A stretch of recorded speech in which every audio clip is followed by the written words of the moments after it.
আসসালামু আলাইকুম, সবাইকে শুভ সন্ধ্যায়। কেমন আছেন সবাই? আজ আমি তৈরি করেছিলাম আমার ২ মেয়ের ভীষণ পছন্দের সন্ধ্যাবেলার এই নাস্তাটি। মেয়েদের সাথে সাথে মেয়েদের বাবারও এত বেশি পছন্দ যে প্রায়ই আমাকে এটি তাদেরকে করে খাওয়াতে হয়। চাইলে আপনারাও আপনাদের নিজেদের জন্য অথবা বাড়িতে আসা মেহমানের জন্য খুব সহজেই তৈরি করে নিতে পারেন। এখানে আমি ৪ টুকরো পাউরুটি নিয়েছি। পাউরুটিগুলোকে ছোট ছোট টুকরো করে আমি এভাবে ছিঁড়ে নিয়েছি। আলাদা একটি পাত্রে আমি নিয়েছি মোটামুটি হাফ কেজির মতো মুরগির বুকের মাংসগুলোকে আমি ছোট ছোট টুকরো করে কেটে নিয়েছি। এবার এটাকে আমি ব্লেন্ডারে দিয়ে ব্লেন্ড করে নেব। আপনারা চাইলে কেউ পাটায়ও বেটে নিতে পারেন। দেখুন আমার ব্লেন্ড করা হয়ে গেছে। এখন আমি এই মাংসের সাথে উপকরণগুলোকে মিশিয়ে নিচ্ছি। এখানে আমি মোটামুটি 1 কাপ সাইজের পেঁয়াজ কুচি নিয়েছি। যেহেতু আমার মেয়েরা খাবে, ঝালের পরিমাণটা আমি খুবই কম নিয়েছি। এখানে আমি 4টা কাঁচামরিচ কুচি করে দিয়েছি। সাথে নিয়েছি মাঝারি সাইজের একটা আলু কুচি। আর পাউরুটিগুলোকে যে আমি ছিঁড়ে রেখেছিলাম, এবার আমি দিয়ে দিলাম সেই পাউরুটিগুলোকে। এরপর আমি দিয়ে দিচ্ছি 1 চা চামচ পরিমাণ রসুন বাটা, হাফ চা চামচ পরিমাণ আদা বাটা, 1 চা চামচ পরিমাণ লবণ, হাফ চা চামচ পরিমাণ হলুদ গুঁড়ো। এরপর দিচ্ছি 1 চা চামচ পরিমাণ জিরে। এখানে আমি ভাজা জিরেটা ব্যবহার করেছি। দিয়েছি খুবই সামান্য পরিমাণে গোলমরিচের গুঁড়ো আর একটা আস্ত ডিম।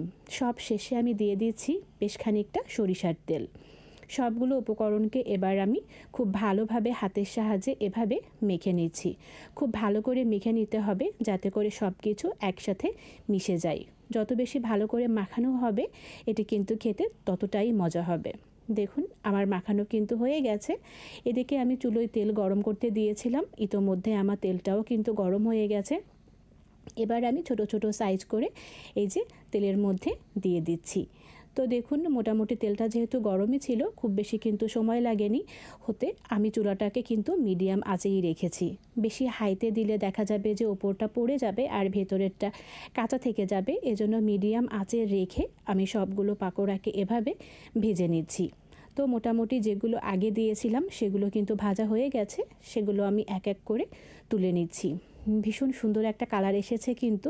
এখানে কিন্তু আমি আলাদা করে কোনো ফুড কালার ব্যবহার করিনি। তারপরও কালারটা কিন্তু অনেক লালচে এসেছে। কালারটা দেখলেই কিন্তু মনটা একেবারে ভরে যাচ্ছে। তো প্রথমে যেগুলো আমি দিয়েছিলাম সেগুলো হয়ে গেছে। এখন আমি বাকিগুলো দিয়ে দিচ্ছি। সবগুলো কিন্তু আমি এখন ভাজবো না।